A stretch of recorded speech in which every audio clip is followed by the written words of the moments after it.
Indian democracy की सबसे बड़ी ताकत है चुनाव यानी इलेक्शंस, जो लोगों को अपनी सरकार चुनने का अधिकार देते हैं। ये सिर्फ एक प्रोसेस नहीं बल्कि डेमोक्रेसी का सबसे बड़ा फेस्टिवल है जिसमें पब्लिक अपने लीडर्स को इलेक्ट करती है। The Lok Sabha and Vidhan Sabha elections held every 5 years are the backbone of democracy, providing an opportunity to form a responsible and accountable government. लेकिन फ्री और फेयर इलेक्शंस होने भी उतने ही जरूरी हैं जितना इलेक्शन का होना। यहाँ काम करता है इलेक्शन कमीशन ऑफ इंडिया, जो एक इंडिपेंडेंट और कॉन्स्टिट्यूशनल बॉडी है। इसका काम सिर्फ इलेक्शंस कंडक्ट करवाना नहीं बल्कि पूरे प्रोसेस को ट्रांसपेरेंट, अनबायस्ड और करप्शन फ्री बनाना भी है। Election commission model code of conduct को लागू करता है जो इंश्योर करता है कि पॉलिटिकल पार्टीज और कैंडिडेट्स फेयर तरीके से इलेक्शन लड़ें। लेकिन जब इलेक्शन कैंपेन्स इश्यूज से हटकर दंगे, तोड़फोड़ और अफवाहों तक पहुंच जाते हैं, तब इलेक्शन कमीशन का रोल और भी महत्वपूर्ण हो जाता है।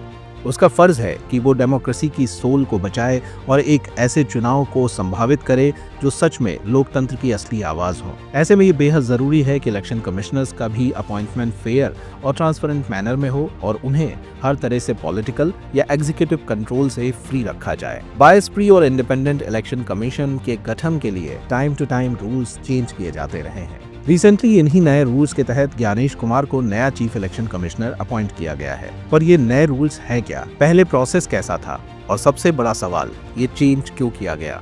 चलिए सब कुछ स्टेप बाय स्टेप समझते हैं आज के 7 PM हाइलाइट्स में। What is recent controversy around CEC?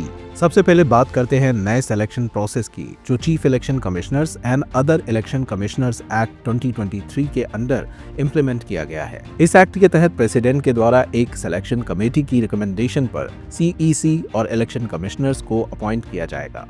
Selection committee में इंडिया के प्राइम मिनिस्टर के अलावा पीएम द्वारा नॉमिनेटेड एक यूनियन कैबिनेट मिनिस्टर और लीडर ऑफ अपोजिशन मेंबर्स के रूप में होंगे। लीडर ऑफ अपोजिशन के न होने पर इसकी जगह लोकसभा में सबसे बड़े अपोजिशन पार्टी का लीडर मेंबर के तौर पर काम करेगा। सिलेक्शन कमेटी को एक पैनल ऑफ नेम सजेस्ट करने के लिए एक सर्च कमेटी का भी फॉर्मेशन होगा। इस सर्च कमेटी को कैबिनेट सेक्रेटरी द्वारा लीड किया जाएगा। अर्लियर प्रोसेस को समझने के लिए हमें कॉन्स्टिट्यूशन के आर्टिकल 324 को देखना होगा। इस आर्टिकल में इलेक्शन कमीशन के स्ट्रक्चर के बारे में बताया गया है, लेकिन इसमें अपॉइंटमेंट के लिए क्लियर प्रोसेस के बारे में कुछ भी नहीं बताया गया।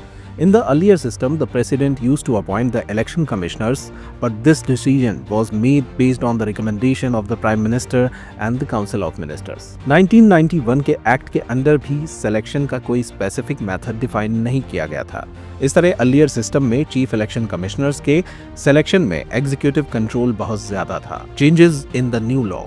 Let us see what changes have been incorporated under the new law. पहले CEC और ECs की सैलरी सुप्रीम कोर्ट के जजेस के बराबर होती थी, लेकिन नए एक्ट के अकॉर्डिंग अब उनकी सैलरी कैबिनेट सेक्रेटरीज के इक्विवेलेंट होगी, जो एक बड़ा चेंज है।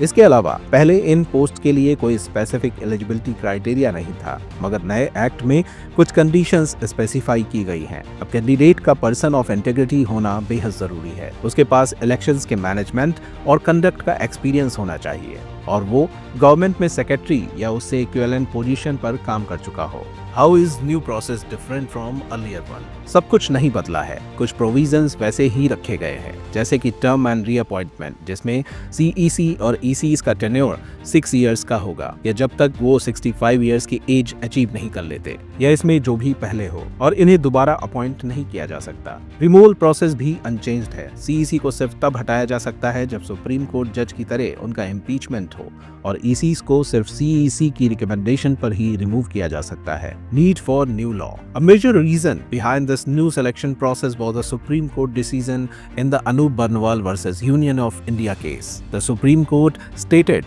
that Election Commission is an independent body and therefore the selection of its commissioners should not be solely in the hands of executive. Court ने पार्लियामेंट को एक प्रॉपर लॉ पास करने के लिए डायरेक्ट किया, जिसमें सिलेक्शन प्रोसेस को डिफाइन करने का प्रोविजन हो।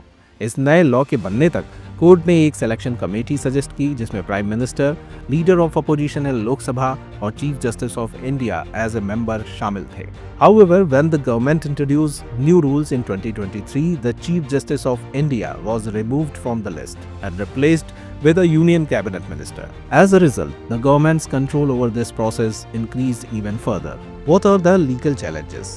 जैसे ही ये लॉ पास हुआ, सुप्रीम कोर्ट में कई पिटीशंस फाइल की गई जो इसकी वैलिडिटी को चैलेंज करती हैं। इन पिटिशंस में ये कहा गया कि नए रूल्स गवर्नमेंट को ज्यादातर कंट्रोल प्रोवाइड करते हैं, जो कि इलेक्शन कमीशन की इंडिपेंडेंस के लिए एक थ्रेट हो सकता है। The Supreme Court has currently refused to halt the appointments made under this new process in March 2024, but the case is still pending. The court's final decision is yet to come. Free और fair election Indian democracy की foundations हैं, जिसमें हर नागरिक को अपनी सरकार चुनने का अधिकार मिलता है।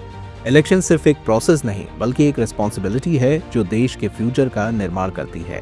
जब लोग सोच समझकर वोट डालते हैं, तभी एक उत्तरदायी और जवाबदेह सरकार का निर्माण होता है जो देश के विकास और जनहित में काम करती है। अगर इलेक्शन कमीशन सक्षम, ईमानदार और सक्रिय ना हो तो डेमोक्रेसी सिर्फ एक नाम भर रह जाएगी। इसलिए एक मजबूत और इंडिपेंडेंट इलेक्शन कमीशन का होना देश के लोकतंत्र की रक्षा के लिए बेहद जरूरी है। आखिरकार मजबूत इलेक्शंस ही एक मजबूत भारत की पहचान है। ये नया प्रोसेस एक तरह से पार्लियामेंट के डायरेक्शन में एक कदम है, पर इससे जुडिशरी का रोल कम हो गया है, जो कि एक बड़ा कंसर्न है। इलेक्शन कमीशन डेमोक्रेसी का एक बहुत ही इंपॉर्टेंट पिलर है, और अगर उसकी इंडिपेंडेंस कॉम्प्रोमाइज होती है तो इलेक्शंस की क्रेडिबिलिटी भी क्वेश्चनेबल हो सकती है। आपको ये वीडियो कैसा लगा हमें कमेंट बॉक्स में जरूर बताएं। इस वीडियो को ज्यादा से ज्यादा शेयर करें और ऐसे ही इंफॉर्मेटिव वीडियोस के लिए सब्सक्राइब करना ना भूलें फोरम IAS यूट्यूब चैनल को।